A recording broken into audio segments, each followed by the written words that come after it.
Hi guys, and welcome to the YouTube channel. If it's your first time here, my name is Kissa. I'm a first-time mom, entrepreneur, restaurant owner, and business coach based in Los Angeles. So here on YouTube, I do videos about motherhood, mom life, entrepreneurship, and productivity. And for today's video, I'm going to be sharing with you some tips on how to pivot or strategize your business so that you can get through these uncertain times.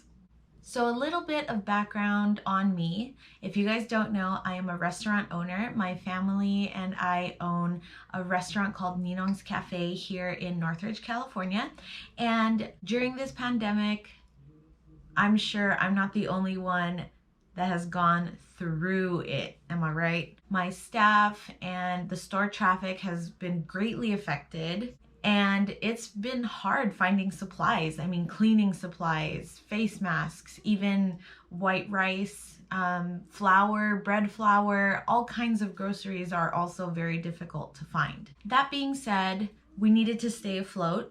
And so we knew that we needed to pivot quickly. And so the pressure was on, but I did what I could to think of how we can survive during a time like this. And if you are in the same boat and you're trying to figure out how to best pivot your business or how to best create a strategy to get through just this new normal of what life is going to be like post-pandemic, then hopefully these tips will help you. So first thing is I want to mention that you need to know your ideal customer like they're your best friend. A lot of people tend to think that they know who their target market is, but really, how specific are you getting? And that's the point I want to emphasize here. If your ideal customer was really like your best friend, you would know them like the back of your hand. And what you want to do is uplift their life and make it better if they were your bestie. Am I right? For us, our ideal customer is young families, young adults, and college students. And so I had to think about what kind of life are they living during this pandemic. So some observations that I made is they want to make sure that they remain safe, meaning maybe they want contactless payments, they want to be ordering things, pre-ordering them online, so whenever they go to a restaurant or to a store, they pre-order, go in, grab their stuff and get out. Maybe they want to stay home as much as possible because they don't want to spread the disease or they don't want to contract it, but they still want to eat good food. They still want to be able to go on with their lives. And so we had to think about that, and we took those observations, and that's how we strategized our pivot. And that brings me to my next tip, which is sell something on brand. And I know the word brand or branding is very taboo nowadays. It's just a word that gets thrown around, but it's very, very important as a business, especially during these times. You just want to make sure you know who you are and you know what you stand for, what your values are, so that you can reach the right people that are going to invest in your business through purchasing, and they know that their money is going to something that they will find extreme value in. For us, in 2012, our ube pancakes became our signature product. It was the product that made our brand. And so when we thought of it in 2012 and just ran with it, it became part of our identity, and we totally embraced that. I painted our wall purple to represent the ube color. I created a decal that said "I love ube" on it, which people love to take pictures in front of at the restaurant. Ube became part of our brand without even knowing it. However, when we made those observations and we sat back a little bit and we were like, wow, people really love the concept of ube. We need to tell more people about this. We need to ingrain this into our brand, which is one of the observations that we made that helped pivot and grow slowly but surely our success to where we are today. My question for you is, what is going to be your signature product that's going to represent your brand in the best way possible? Think about it and make sure that it's something that you're excited to talk about, excited to sell, because when you do and the passion comes through when you talk to people about it, they're gonna get on board with it. My next tip is, now that you have that one signature product, create some product ideas that will help lift that product up. So you want to have your main signature product, that's your feature, and then you have all these supporting product ideas and products that will help reinforce the idea of your brand. It's not necessarily going to be something that you're going to push constantly or something that you're going to be known for, but it's something that can supplement or lift up that product. So a good example would be, for us, we have our ube pancake mix that we sell on our online store. And a very popular product that is sold with it is our ube cookie butter. Why? Because in our restaurant, we drizzle that ube cookie butter on top. Not only does it give it a visual enhancement, but it does also give it a flavor enhancement. So when people purchase the pancake mix online, they purchase those items together. So there's our ube pancake mix, which is our signature product, and then our ube cookie butter, which in some ways stands on its own, but it uplifts that product. And not only does it uplift the brand, but it will also help with your sales because those two products are harmonious and they make sense together. Then not only that, but we created a whole line of ube baked goods. With our popularity for being known for carrying ube products, we said, okay, how can we innovate this product? Traditionally, ube has been found in the Philippines to be in ice cream, to be in cake, but what else can we do with it? So we decided to turn it into cookies. We decided to create our ube cookie butter. We decided to also create brownies, Twinkies, coffee cake. I mean, everything that we felt would be a good supplement or a good complement. We found that anything ube became our best sellers. Why? Because one, it's on brand, and two, it is a sub-product of our signature product. And when we asked ourselves, in your observation, what made our ube pancakes popular? What is it about the ube pancakes that is appealing to our customers? And it's the idea of ube. So we said, okay, let's take that and run that with other products. My next tip is to be flexible. Now, I know it's difficult when things are so uncertain. You don't know what's going to be happening. You don't know what kind of traffic you're going to be getting. You don't know if you're spending your money in the right place or you're investing in the right products.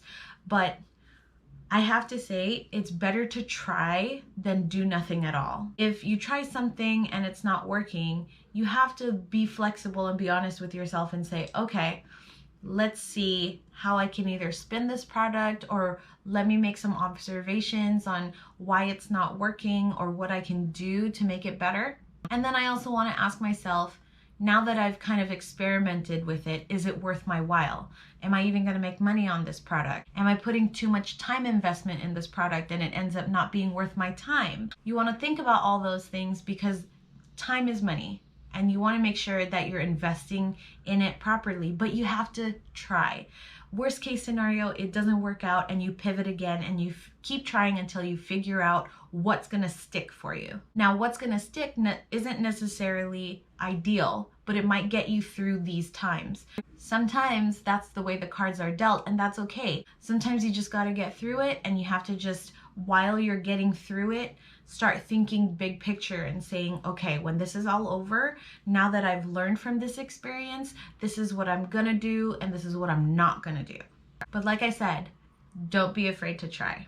And finally, my last tip is, if you are a product-based business or if you are a brick and mortar store or restaurant, is go fully online.